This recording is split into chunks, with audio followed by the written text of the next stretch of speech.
के भोला घर में चोरी भेले हो भाई,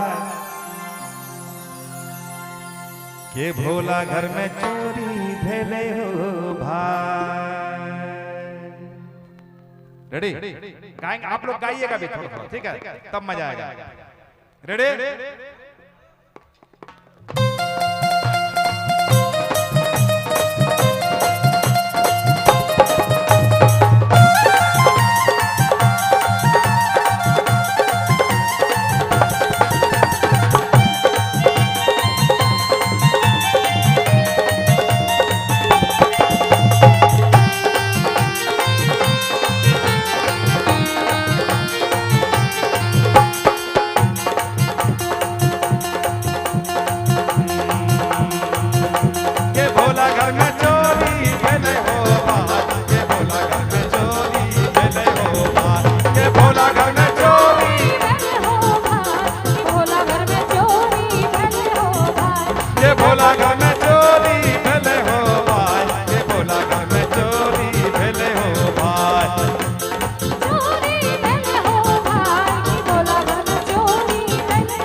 पहला जे चोरी भेले भांगे के पोटरिया,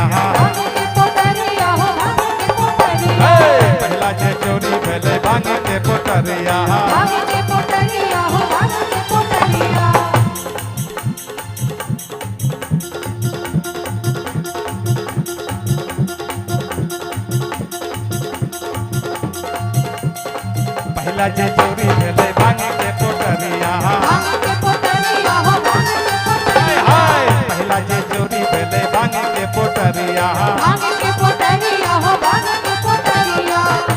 के त्रिशूल सहित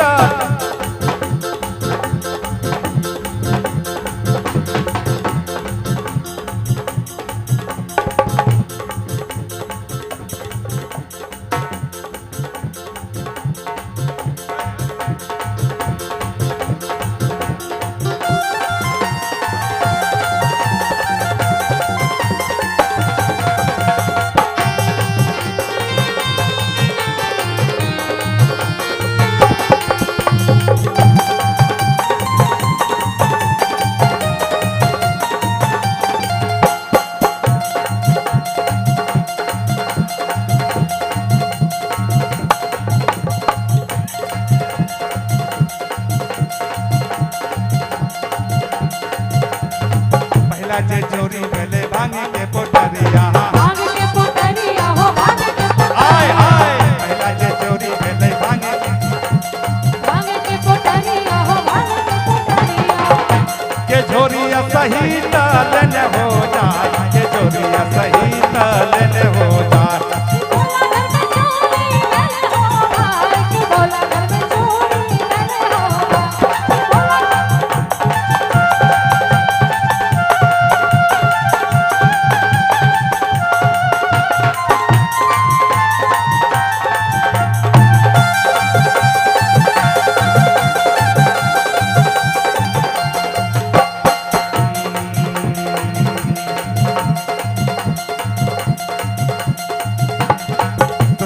चोरी भेले बाबा के डमरुआ हो, बाबा के डमरुआ हो, बाबा के डमरुआ।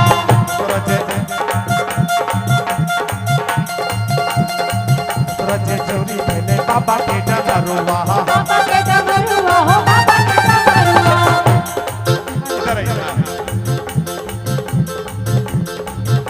के त्रिशूल सहित लेने हो जाए, के त्रिशूल सहित लेने हो जाए।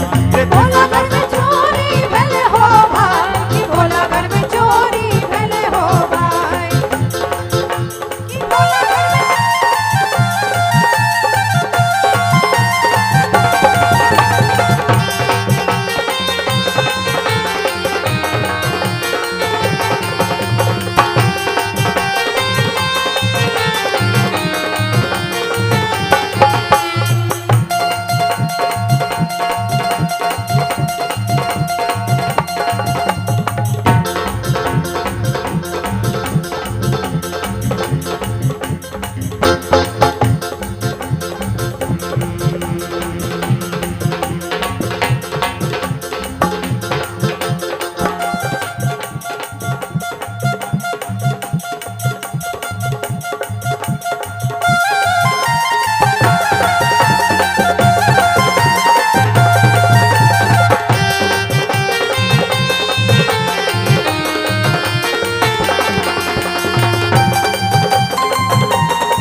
रोजे चोरी भेले बसहा बयलवा रोजे चोरी भेले बसहा बयलवा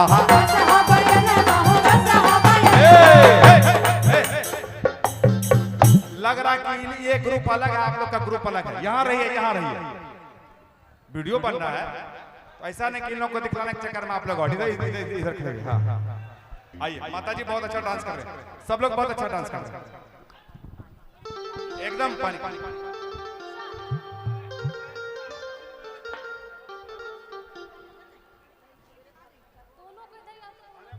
ठीक है, बोल देंगे। तो अभी इसी गाने में डांस कीजिएगा।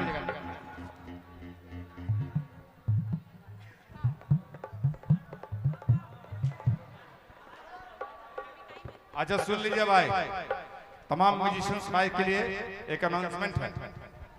अभी ये जो गाना चल रहा है इसमें माता बम डांस करेंगे।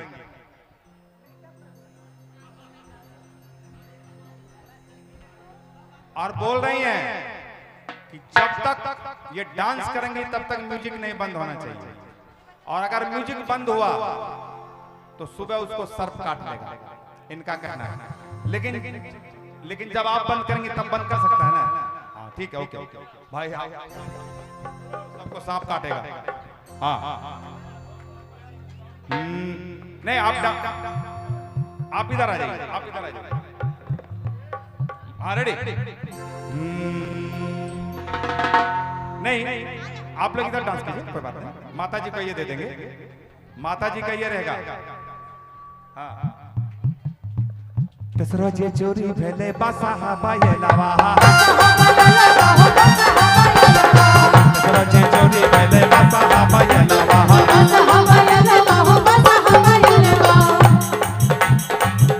के रसिया सही लेने हो जाए